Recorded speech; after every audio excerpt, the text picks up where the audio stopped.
Hare Krishna. Om Namo Bhagavate Vasudevaya. Bhagavad Gita ki jai, Srila Prabhupada ki jai. So we are in the third chapter of Bhagavad Gita, Karma Yoga. This is verse number 3. The previous video we covered verse 1 and 2, which is basically two questions, or rather one question by Arjuna, who is asking Krishna, tell me clearly, what should I do? Should I follow the path of Jnana Yogi, whereby renouncing action, or should I do my prescribed duty? So what, because I'm confused. Your equivocal instruction is confusing me. Tell me decisively what I should do. So that was the first two verses in third chapter. Now in third verse, Lord starts replying. Lord says, basically in this section, I'm going to take 7 verses, verse 3 to verse 9. Chapter 3, Karma Yoga, verse number 3, 4, 5, 6, 7, 8 and 9. These 7 verses basically form one section whereby Lord Krishna is again and again pointing to the same direction.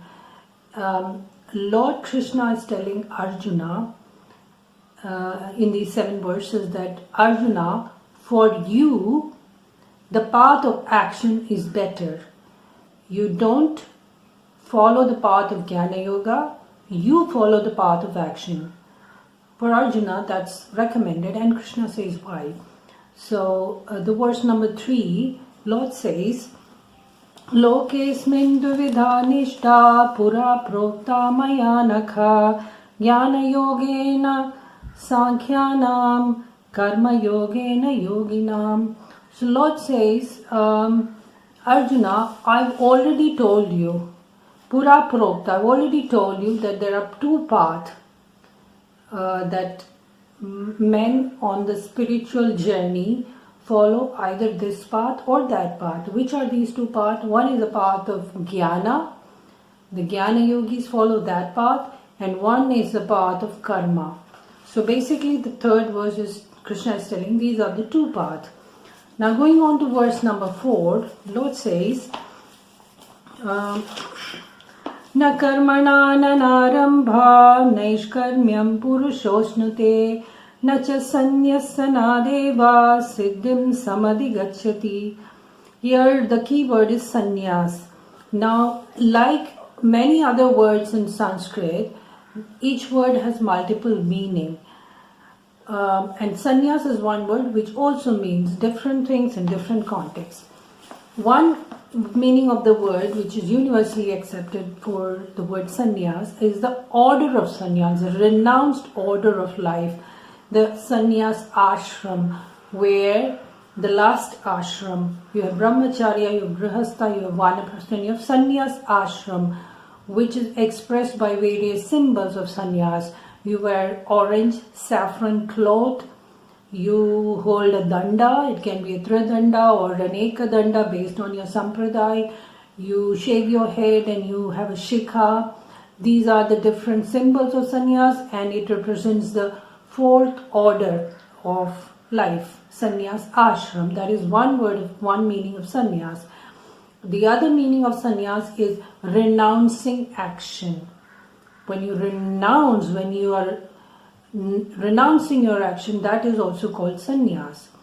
The third meaning of sannyas could be the spirit of sannyas, whereby you are you're doing the action, but with detachment. You have a spirit of sannyas, right? In this context, Lord Krishna means the first meaning, which is renouncing the action. So here Lord says, verse number 4, that by renouncing action, you cannot avoid reaction, right?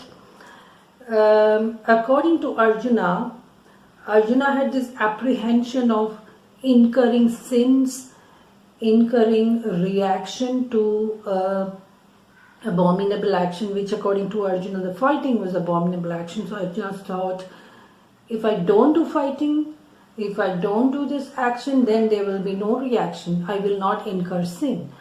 But according to Krishna, not doing the action is not the solution to not get reaction. Okay? No action equals no reaction, according to Arjuna. According to Krishna,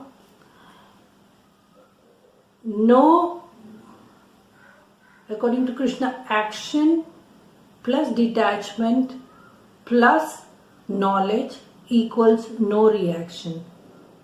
You see the difference?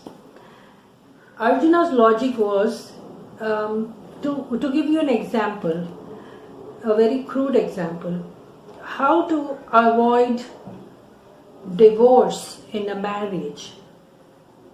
Answer, by not marrying. You see, that was Arjuna's logic. By not doing the action, no reaction. But Krishna says, action plus knowledge plus detachment equals no reaction. So Krishna says, not by merely abstaining from work can one achieve freedom from reaction, nor by renunciation alone can one achieve perfection. So here renouncing the sannyas is the superficial sannyas. Like people can declare to the world that they've taken to the renounce order, they can wear the saffron robes, but that is not guaranteeing you actual liberation. Okay, and in the forthcoming verse, Krishna will clarify. In verse number 5, Lord says, Nahi kaschit kshanamapi jatu tishtatya karmakrit karyate hyavasha karma sarvaha prakriti jair gune. Lord says, inaction is unnatural, Arjuna. The nature of the soul is to be active. Alright? So when you're in the material world, you are all the time being influenced by the three modes of material nature. Rajas, Tamas, Satogun is always acting upon you. You're not aloof, you're not independent. You're all the time being worked upon by the three modes of material nature. So whether you wish to act or not, you're bound to act because you're in the material world and you're all the time controlled by the three modes of material nature. And plus, the nature of the soul is always to be active. So non-action, not acting is not possible in this material. You have to act. And therefore, see, in all these verses, indirectly, Krishna is pointing towards Karma Yoga. So, in Arjuna's context, now this is not the final message of Gita. The final message will come in the later chapters. But here, right now, the flow, you can see where the flow is going. It is going towards karma. So Krishna is discouraging premature renouncement of action, especially by an immature sadhaka. In this case, Arjuna, see, the Jnana Yoga, the path of Jnana Yoga is when you have got complete knowledge and complete detachment, then you are in the platform of Jnana Yoga. But Arjuna is not there yet. It is evident from Arjuna's questions in the previous chapter that he is not in full knowledge because he was confusing himself to his body. And Arjuna is not detached also because he was feeling attachment to his family members. So the path of Jnana Yoga is not for Arjuna. And Arjuna cannot use that an excuse to not do his duty. So here again and again Krishna is pointing towards the path of Karma Yoga. So in the verse number 3, Lord says there are two paths, Jnana Yoga and Karma Yoga. In verse number 4, Lord says that not doing action is not the way to get no reaction. And in the verse number 5, Lord says, anyways, Not even for a moment you cannot be actionless, because when you're in the material world you're always going to act. Now let's see what he says in the verse number 6. In verse number 6, Lord says, Karmendriyani samyamya ya aste manasa smaran indriyarthan vimodhatma mithyachara sa uchyate. One who restrains the senses of action, but whose mind dwells upon sense objects, certainly deludes himself and is called a pretender. Now, you see, the conflict or the question or the confusion was between the path of renunciation, Jnana Yoga, or the path of Karma Yoga. So again and again Krishna is giving arguments in favor of Karma Yoga. Now here Lord says, outwardly you can declare that you've taken sannyas and you put on the saffron robes and you hold the danda, but inwardly, if you are not yet detached, inwardly if you're still thinking about sense objects, inwardly if you're thinking still about the worldly matters, you are a pretender, you are a cheater, because outwardly you're telling the world that you are a sannyasi, but inwardly you're still attached. So you are double-faced. Okay, here that's what Krishna says, that one whose mind is dwelling on sense objects is certainly a pretender. Mithyachara sa uchyate. And now in 7th verse, Lord says that better than that, you just do your duty. Just be normal. Just follow your prescribed duty. Whatever ashram you are in, whatever varna you are in, just do your duty. And slowly, when you're doing your duty, you will get purified. And when you get purified, slowly you will acquire knowledge. Slowly you will acquire detachment. And slowly, by doing your prescribed duty, you will come to the platform of Nishkam Karma Yoga.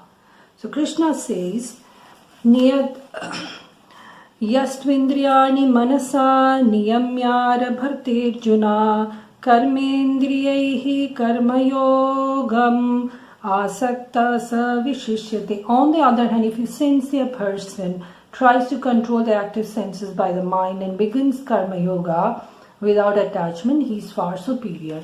So when a sincere person wants to actually progress spiritually, okay, and he's in the market, he's in the material world, and he's bound by his family and his job and so on, but inside he's sincerely seeking liberation, that person can do whatever he is doing. He can continue doing that, and slowly he will develop detachment. And he is by far better than a pretender sannyasi who outwardly has renounced everything, but inside he is still dwelling on sense objects. See, so again Krishna is pointing towards karma yoga.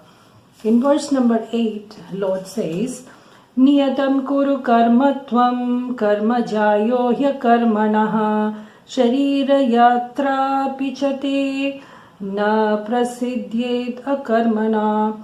So Lord says that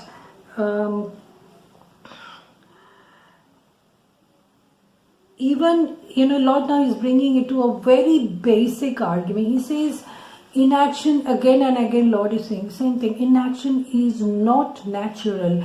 Even to maintain your body, you have to act. You have to breathe. You have to drink water. You have to eat food. That is action. Just to sustain your body, you have to act. So don't say that you are renouncing action, because that is not possible. So he says, therefore, again he's saying, do your prescribed duty, do karma. And finally, in the 9th verse, Lord gives the final message of this section. He says, work for Vishnu. Do all your action as an offering to Vishnu. Thereby you will not incur any sins. Thereby you will not incur any reaction. Thereby you will not be bound by action, because everything that you do, you're doing as a service to Vishnu. So this This is the last verse for this section, and it goes like this.